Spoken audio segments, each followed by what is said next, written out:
Ерөнхий ивент тэтгэгч Эдмо хэвлэлийн газар Жангар студ. Болдоггүй бор өвгөн.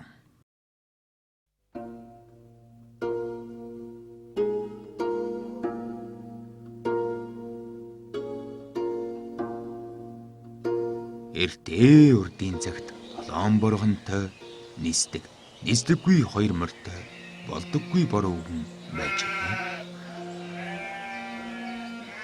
Өвгөн өдөш бүр нисдэг бор мороо гэрийнхэн баруун тал, нисдэггүй бор мороо гэрийнхэн зүүн талд аргамждаг байлаа. Болдоггүй бор өвгөн болзоотын бор толгойн өвөрт бор гэрээ барин өвсний шимтэй усны томлог олоон боргоноо хариулдаг байж гинэ.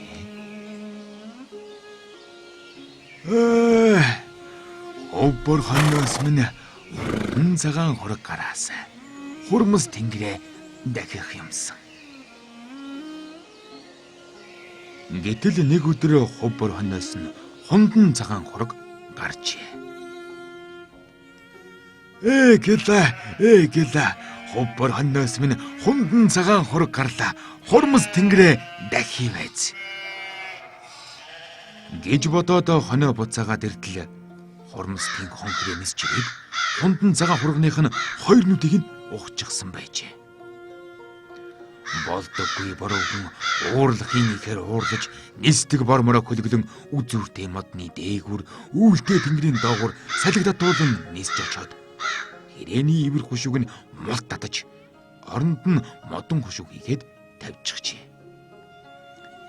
Хэрээ хушуугаа нэхэн хурмстын хаанд очиж зарга мэдүүллээ. Хон хэрээний минь хошууг сольсон гинэ. Хоёр чон. Болдоггүй бор өвгөний нисдэг морийг идээд ир. Болдоггүй бор өвгөн хурмстын хоёр чоноос болгоомжлоод нисдэг бор мороо гэрийнхэн зүүн талд, нисдэггүй бор мороо гэрийнхэн баруун талд сольж аргамжлаа. Хоёр чон урд улаан хилээ унжуулан уралдан давхиж ирээд нисдэггүй бор морийг нь идээд явж гинэ. Болдоггүй бор өвгөн уурлан хоёр чоныг хөөж гүйцээд арьсыг нь хуу татаж сарьсан хоншоортон сал байдал унжуулад явуулжээ. Хоёр чон улсаар хурмстын хаанда очиж гинэ. Өргөн дэлхийд элж болдог өлөн хөх чоны минь арьсыг хуулжээ. Мичид толгойд марал толгойд чөтгөрүүд болдоггүй бор өвгөнийг хашраагаад аль. Өвгөн энэ үедээ хурмстын чононд идүүлсэн нисдэггүй бор морныхоо сэвсийг буцалгаад сууж байж. Хоёр жүтгэр ирээд хар овоохоных нь хаяа хатвчийг нь сөхөж хан тургыг нь цоолж гартал өвгөн халуун сэвс цацаад нүүрнүүдийг нь шалт тулжээ. Хоёр жүтгэрийн нүд нь харанхуйлж дин дун гიშгэж дими бала тэнсээр хан хурамцтай очиж гинэ. Хоёр луу тэр муу болдоггүй бор өвгөнийг хуйхалж нэргээд ир.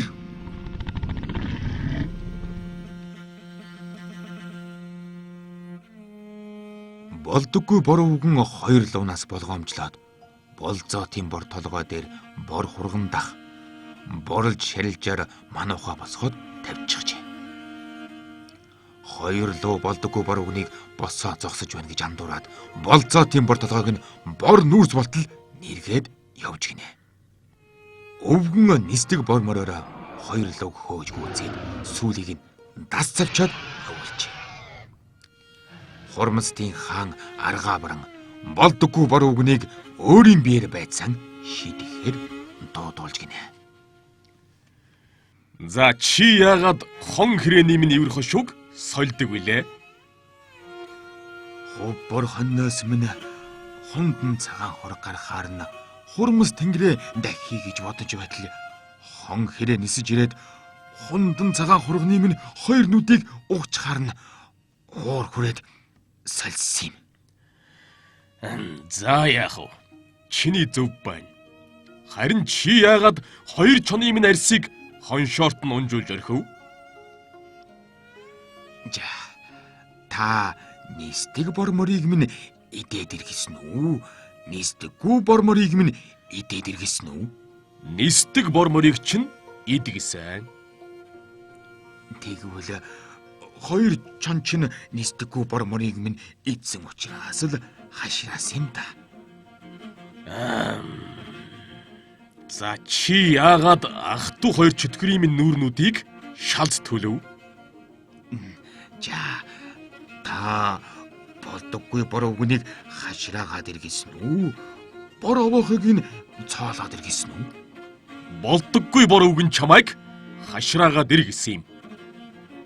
Тэгвэл тэр хоёр чөтгөр чинь намайг хашраахын оронд бор овоохог минь урж цоолоод байхаар нь нүрийг нь түлсэн юм. Өөр гимгүй билээ би. За тэгвэл чи яагаад хоёр лууны минь сүлийг тас тавчдаг үлээ? Та болдоггүй бор өвгнийг нэргээд иргэсэн үү? Болцоотын бор толгойг хуухлаад иргэсэн үү? Болдоггүй бор өвгнийг нэргээд иргэсэн юм. За тэгвэл тэр хоёр лууч нь болцоотын бор толгойг минь бор нүүрс бортол нэрэгчхээр нь сүлийг нь тас тавьчихсан юм. Энэ ч бас чиний зөв юм байна. Би болзоотын бор толгой дээр бороо оруулж өвс ногоо ургуулж бай. Болдоггүй бор өвгөн чи хундан цагаан хург гарвал хормос тэнгэрэн тахиж бай. Энэ мөчөөс эхлэн ив найрамдлыг тогтооё. Хормостын хаан ингэж хэлээд өвгөнийг үдэж өглөө. Тэр цагаас хойшоо болдоггүй бор өвгөн болзоотын бор толгойд нутаглаж нисдэг бор мороор 7 бор хоноо хариулж хундан цагаан хураг гарах үрид хормос тэнгэрээ дахидаг болсон юм гинлээ.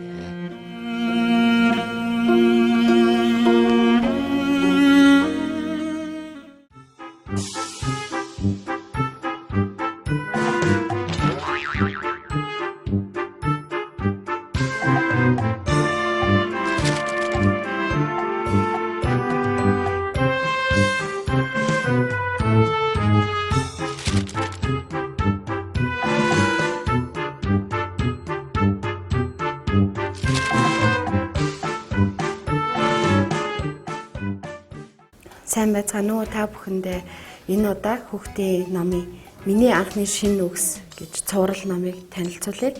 За энэ ном нь бол 18 сартаагаас дээш насны хүүхдэд зориулсан танин мэдхүү хүүхдийн үгийн санг баяжуулах, хэлд ороход нь туслах, ярианы чадварыг хөгжүүлэх зорилготой. Жишээ нь энэ насны хүүхэд ямар нэгэн үйл явдлын зүү тогтол учир холбогдлыг ойлгодог болчдаг. Нойлоос нэг насны хүүхчийг заавал нэг хуудсан дээр нэг дүрслэл байх ёстой биш. Ингээд сэдвчилж учир холбогдлыг ойлгож чаддаг болсон байдаг учраас ингээд сэдвчилсэн. Жишээ нь энэ ном нь тоглоомын талбайд гэдэг ном. Ингээд энэ хүүхдийн ойр орчинд тоглоомын талбайд байдаг хүүхдүүдийн тоглоомын талбайд юу хийдэг вэ гэдгийг бүгдээр ингээд зургаар дүрсэлж үзүүлсэн. Тэгээд тэрнийхэн доор энэ үгтэй эцэг их нь хүүхдтэй хэлд ороход нь дэмжлэг үзүүлэх зорилгоор үгийн санг нь нэмэгдүүлж аль болох харилцан ярилцаж ярианыхын чадварыг хөгжүүлэх зорилгоор ийм номуудыг хийсэн.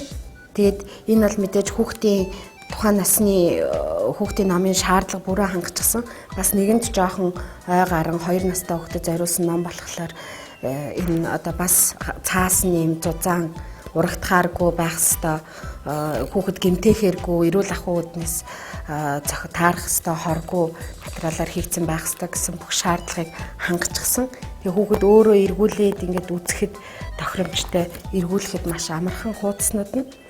Тэгээд зурагт номын ийм хүүхдийн номын нэг онцлог бол хүүхэд нэг удаа ингээд эцэг их нь яриад үзүүлсэн байхад хүүхэд нөгөө номоо өөрөө маш олон дахин 100 дахин авч үздэг гэж байгаа. А тэгээд тэр үзэх болгондоо энэ номноос ингээд шин юм нээж хардаг хүмүүс, том хүмүүс болохоор ямар ч олон нэг юм үздэг юм дэ уйддаггүй мүү гэж боддог байтал хүүхэд одоо энэ дүрслээс за өмнө нь одоо хүүхэд хоёр хүүхэд дүүжингээр тоглож байгаа энд нь ийм цүнхэн байсан байна гэж анзаарч хараагүй байсан бол энэ харах зургийн одоо деталь болгоноос шин зүйлийг нээж олж харж тэрийг ярьж баярлж байдаг. Энэ бас танин мэдхүн ач холбогдолтой ном. За энэ толомын талбайд гэдэг ном нь тэрний дараа жишээ нь төрсөн өдөр гэж сэдвэр бас энэ гарсан байна. Хүүхэд төрсөн өдөрт юу үзэж хардаг вүлээ, юу хэргэлдэг вүлээ. Ингээл торт идэн, бэлэг авна, амттай яавлаг алин мэднэ гэдэг. Бүх төрсөн өдөр яаж болдгийг ингээд тэрийг дүрсэлсэн байгаа. Яа тэгээд энэ насандаа бас тодорхой хэмжээний жижиг үйл явдлыг ойлгох чадвартай болсон байдаг учраас бас хөөрхөн жижигхэн хүүхдийн зохиол оруулж ирсэн. Тэгээд яг хүүхдийн тухайн энэ төрсөн өдрөөр юу болдгийг бүх ойр орчны эд зүйлсийг юм дүрсэлсэн. Ийм онцлогтой нэ. За энэний дараагийнх нь дэлгүүрт гэдэг сэдвэр бас шинэ үгийн ном.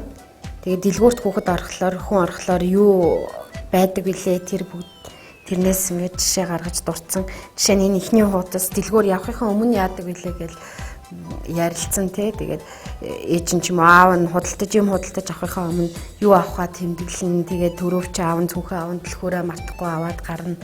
Тэгэл энэ тохиолдолд хүүхдтэйгээ энийг ярихдаа бас өөрсдийнх нь амьдралд ингэж хөрвүүлж тусгаж жишээ олгож ярилцж явах хэрэгтэй. Жишээ нь одоо дэлгүүрээ мартсан тохиолдол байна уугүй юу гэдэг ч юм уу тий.